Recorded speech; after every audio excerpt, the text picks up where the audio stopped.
খুব সহজে একদম ঘরোয়া উপায়ে অল্প কিছু উপকরণে কিভাবে চিংড়ি পোলাও বানাতে হয় সেটাই হচ্ছে আপনাদের সাথে আমি আজকে শেয়ার করব। তো প্রথমেই আমি হচ্ছে এখানে 14 থেকে 15 পিস চিংড়ি মাছ নিয়ে নিয়েছিলাম, একদম মাথা ফেলে তারপরে হচ্ছে পরিষ্কার করে ধুয়ে নিয়েছিলাম। অ্যান্ড এটার উপরে হচ্ছে হলুদ আর লবণ দিয়ে আমি হচ্ছে মিক্স করে নিব। এটা অনেকে চাইলে করতেও পারেন, আবার অনেকে স্কিপও করে ফেলতে পারেন, কোনো প্রবলেম হবে না। কিন্তু আমি মনে করি যে এই মাছটা হচ্ছে রান্না করার আগে এরকমভাবে ভেজে নিলে, একটু লাল করে ভেজে নিলে এটা খেতে স্বাদটা একটু বেড়ে যায়। তো যাই হোক, প্রথমে হচ্ছে ভালোভাবে আমি মিক্স করে নিচ্ছিলাম। অ্যান্ড এটাকে মিক্স করে রাখার পর 5 মিনিট রেখে দিব। অ্যান্ড প্যানে তেলটা গরম করে এটাকে হচ্ছে ভেজে নিব। নর্মালি বিরিয়ানিগুলো যেভাবে রান্না করে মাংসের বিরিয়ানি, আমি কিন্তু সেই প্রসেসেই এটাকে রান্না করব। তো সেই ক্ষেত্রে হচ্ছে আমি আগে শুরুতে মাছটাকে ভেজে নিচ্ছিলাম। অ্যান্ড মাছটাকে হালকা করে ভেজে নিব যাতে একটু লাল লাল হয় দেখতে। তো এই যে 2 থেকে 3 মিনিট ভাজার পরে এটা হচ্ছে এরকম লাল হয়ে যায় দেখতে। অ্যান্ড এই পর্যায়ে আমি হচ্ছে মাছগুলোকে তুলে ফেলবো। আর এই একই তেলের মধ্যে আমি হচ্ছে পেঁয়াজ দিয়ে দিব। পেঁয়াজটাকে ভালো মতো হচ্ছে একটু ভেজে ব্রাউন করে তারপরে হচ্ছে সবগুলো মশলা আমি পরিমাণ মতো দিয়ে দিব।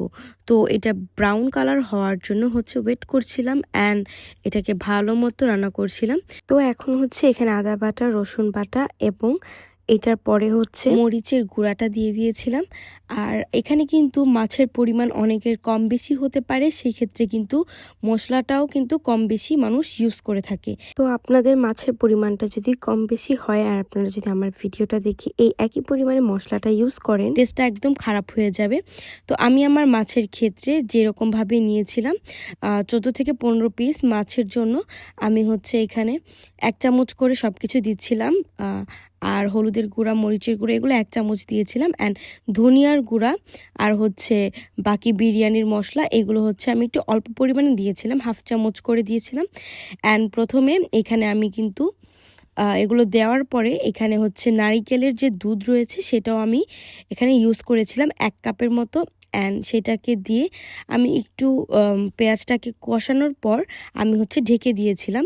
আর তারপরে হচ্ছে চিংড়ি মাছটা দিয়ে দিয়েছি।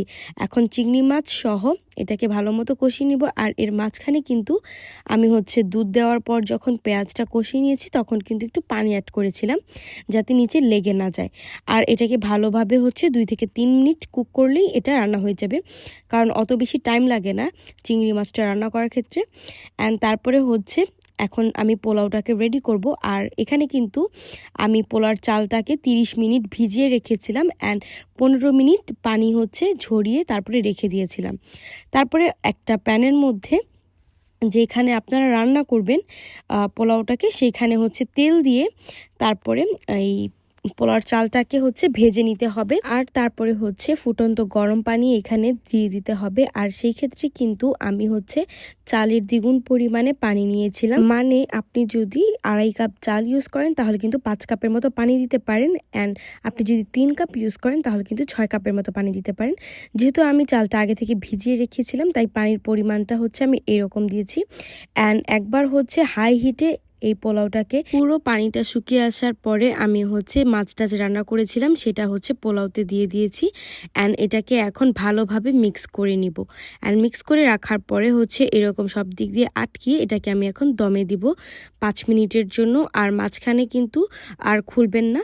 5 মিনিট পরে হচ্ছে এটাকে খুলে আবার আমি একটু নাড়াচাড়া দিয়ে নিয়েছিলাম ভালো মতো, যাতে সব জায়গা ভালো মতো সিদ্ধ হয়। আর তারপরে হচ্ছে খুলে একটু কেওড়া জল দিয়ে অ্যান্ড তারপরে আবার 3 মিনিটের জন্য আমি দমে রেখে দিই। অ্যান্ড এইটাই হচ্ছে চিংড়ি পোলাওর ফাইনাল লুক। আশা করি আপনারা এটা ট্রাই করলে আপনারা একটা ভালো রেজাল্ট পাবেন। আমি নর্মালি বাসায় যেভাবে রান্না করে থাকি আমি কিন্তু সেটাই আপনাদের সাথে শেয়ার করেছি। তো আজকে এই ভিডিওটা ছিল এই পর্যন্তই। আল্লাহ হাফিজ।